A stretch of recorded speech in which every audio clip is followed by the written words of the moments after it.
የጽዬ እጮኛና ዳኒ ተጣሉ። ይገርማል።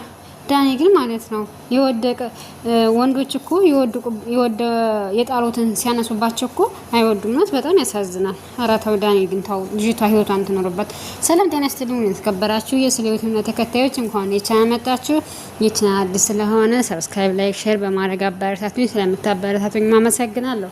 እንግዲህ ዛሬ የመጣው ስለ ዳኒና ስለ ጽጌ ነው። ብዙ ጊዜ ነው እናገራለሁኝ ማለቴ በስሷ በጣም እንደምትወዱ ያስታውቅባታል። በጣም ታፈቅረዋለች። ግን እሱ ማለት ነው በህይወቷ በጣም ነው ሲጫወትባት ነው የነበረው ማለት ነው የኖረው ማለት ነው። 10 ምናምን አመት አስቡ እንግዲህ ማለት ነው እንዴ እሱ ማለት በቃ አሁን መረራት። አንድ ቀን ወድሻለሁ ብሏት አያውቅም። ግን ወደ ሌላ ልትሄድ ስትል በቃ ይናደዳል። እሺ በቃ ሀይ እንደዛ ከሆነ አብረን እንኑር ስትል ደግሞ ሌላ ሴት እያመጣ 10 ሴት እያመጣ በቃ እሷን ያናድዳል ማለት ታዲያ ይሄ ማለት ምን የሚሉት ነገር ነው? ይሄ ምንድነው? አሁን ይሄ ምንድነው የሚባለው? እስኪ እናንተ ማለት የሴት ልጅ እድሜ እኮ ቁሞ አይጠብቅም አይደል እንዴ? አሁን በእነሱ በኋላ ካፕል እየመጡ እየወለዱ ህይወታቸውን እየኖሩ ነው። እንደማንኛውም ሰው ይኖራሉ። ብዙም ሀብት ባይኖራቸው ምንም እንደማንኛውም ሰው በሶሻል ሚዲያ እየተራራጡ መስራት ይችላሉ። የራሳቸውን ትንሽ የቢዝነስ እንትን ቢሉ በሶሻል ሚዲያ የተሻለ ሶሻል ሚዲያውም ስለሚያግዛቸው የተሻለ ነገር ያደርግላቸዋል ማለት ነው። እና አንዳንድ ጊዜ እኔ በጣም ይገርመኛል። በጣም አንዳንድ ወንዶች ማለት ነው በቃ እኔ ብዙ ጊዜ ሽምግልና ላክና እንትን በላ ሲባል ምንም ነገር አይፈልግም ዳኒ። በቃ ዝም ብላ ከሱ ጋር ስታሾፍ ስትዝናና ስትስቅ እንድትኖር አግባይ የሆነ በቃ ለማግባት የሆነ ፍላጎት የለውም። እና ታዲያ እኮ እሷ ሴት ልጅ ናት አይደል እንዴ እህቶቼ? ሴት ልጅ ደግሞ ያው እንደምታውቁት እድሜዋ እንትን አይልም ማለት ነው። እድሜዋ ገደብ አለው እንደ ወንድ አይደለም። ስለዚህ እቺ ልጅ ምን ታድርግ? የእሷ የጽጌ ጥፋት ምንድነው? እሷ ትክክል ናት አይደል እንዴ? ምክንያቱም ህይወቷ ነገ ይበላሻል ማለት ነው። ሁሉ ነገር በጊዜ ሲሆን በሰዓቱ ሲሆን ያምራል። አለበለዚያ ዝም ብሎ ቢሮጡት ከባድ ነው። ስለዚህ እውነታው እኔ አላመንኩም ነበር እውነት ለመናገር ሽማግሌ ተልኳል ሲባል ማለት ነው። ግን እውነት ለመናገር እውነት ነው። እኔ በፊት ዝም ብላ ለድራማው ነው ለምናምን ነው እኔም ብዬ ነበረ።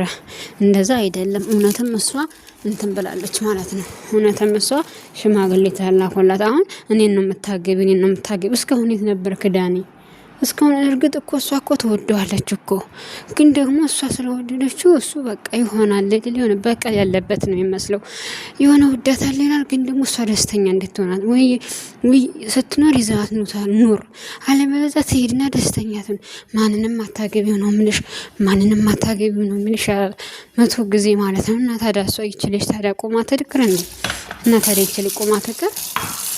ምንድነው የሚሆነው? እስኪ ማለቴ ኮመንታተሮች እስኪ እናንተ እስኪ ምን ትላላችሁ? ስለዚህ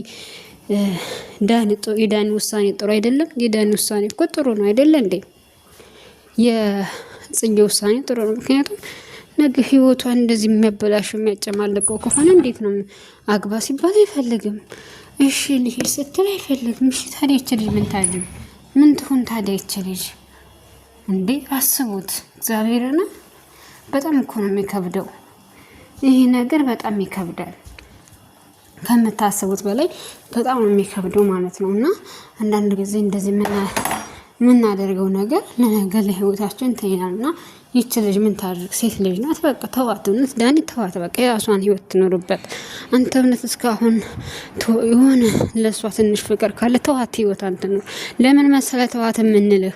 ኮመንታተሮች ገብታችሁ ብትሉ ተዋት። ለምን? እሱ ቁም ነገር የለውም። ህይወቷን ዝም ብሎ በቃ መቀለጃ ያደረገው። ለምን እንደዚህ ይሆናል? ህይወቷ የእሷ ህይወት ለምን መቀለጃ ይሆናል እንዴ? እኮ እሷ እኮ ብዙ ጊዜ እኮ እንደውም በሚዲያ ወጣ እንደምታፈቅር ተናገረች። አንተ ግን ምን አልክ? ምንም አላልክም። ዝም ነው ያልከው። ዝም ጸጥ ነው ያልከው ማለት ነው። ይሄ ደግሞ ከባድ ነው። በጣም ነው የሚከብደው። ይችል ታዲያ ምን ትሆን? 10 ምናምን አመት ጠበቀችህ። ስታይህ ምንም እንትን የምትል ሰው አይደለህም።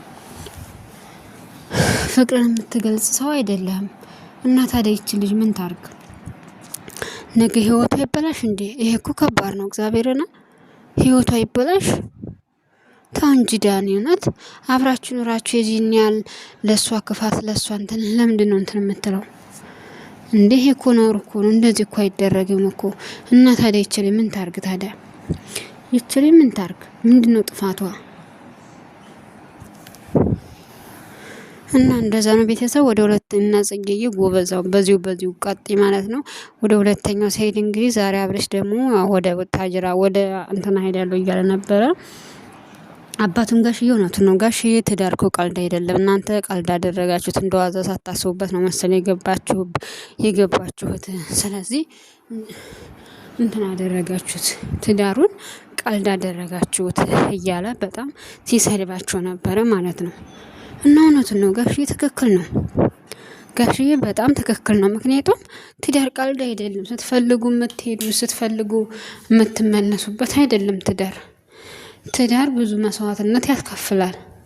ብዙ ነገሮችን ታግዛችሁ ነው እንጂ እናንተ ስትፈልጉ እሄዳለሁ፣ እናንተ ስትኖሩ እናንተ ስትፈልጉ እቀመጣለሁ ማለት አይደለም። ይሄ ደግሞ በፍጹም ይሆን ነገር አይደለም። ይሄ እንደዚህ ሆኖ እንደዚህ ነገር ሆኖ ማለቴ ይህ ነገር ትዳር ነው ማለት ይከብዳል። በጣም የሚከብደው ማለቴ ነው። በጣም ከምታስቡት በላይ በጣም ይከብዳል። ስለዚህ እናንተ እንደዚህ ባታደርጉ በትዳራችሁ በእንትናችሁ እንደዚህ ያለውን ነገር ጠንክራችሁ ሩታ ወደ ቤትሽ ብትመለሽ እሱም አብረሽም ያለውን ነገሮችን አስተካክሎ ይቅርታ ብሎሻል። ነገሮችን አስተካክላችሁ ህይወታችሁን ብትኖሩ የተሻለ የተመረጠ ነው የሚሆነው። ምክንያቱም ሰው ይሁን ነው የሚላችሁ ማለት ነው። በጣም ነው እንትን የሚላችሁ ሰዎች እናንተ ምንም እንትን አላችሁ ላላችሁ እናንተ ምንም ጠቀም እንትን አይልባችሁም። እነሱ ምንም እንትን አይሉ ማለት ነው። እናንተ ናችሁ የምትጎዱ። ኮመንታተሮች አንቺ ጀግና፣ አንተ እንትን ምናምን ቢባባሉ ማለት ደስታችሁ ከውስጣችሁ ነው ያለው፣ ፍቅራችሁ ከውስጣችሁ ነው ያለው። ስለዚህ ነገሮችን ተተው አድርጋችሁ በጋራ ብትሆኑ እንደኔ የተሻለና የተመረጠ ነው ብዬ ነው የማስበው ማለት ነው። አለበለዚያ ነገ እንደዚህ ነፍሰ ጡር ሆና አሁን ሰው ያስፈልጋታል። እንደዚህ ነፍሰ ጡር ሆና እንደዚህ መጎዳት የለባትም እሷ። ለምን እንደዚህ ነፍሰ ጡር ሆና እሷ ትጎዳለች? ይሄ እኮ ነውር እኮ ነው። ይሄ እኮ አይደረግም እኮ እንደዚህ እንዴ! ለምን እዚህ መሆን የለበትም። ስለዚህ ሩታ እባክሽን አንድ ጊዜ እና ለመጨረሻ ጊዜ ይቅር በይው። የሰው ልጅ ብዙ ነገር ያጠፋል። ይቅር በይው። በጣም ከባድ ነው በጣም። ስለዚህ አንቺ ያለውን ነገር ይቅርታ አድርገሽለት ያለውን ነገር እንትን አድርገሽ አብራችሁ ህይወታችሁን ብትኖሩ የተሻለ የተመረጠ ይሆናል ብዬ አስባለሁኝ። ቤተሰብ አበረታቱኝ። ቪዲዮን እስከ መጨረሻው ይይልኝ። ሰብስክራይብ ላይክ ሳደር ታደርጉልኝ አመሰግናለሁ። መልካም ምሽት።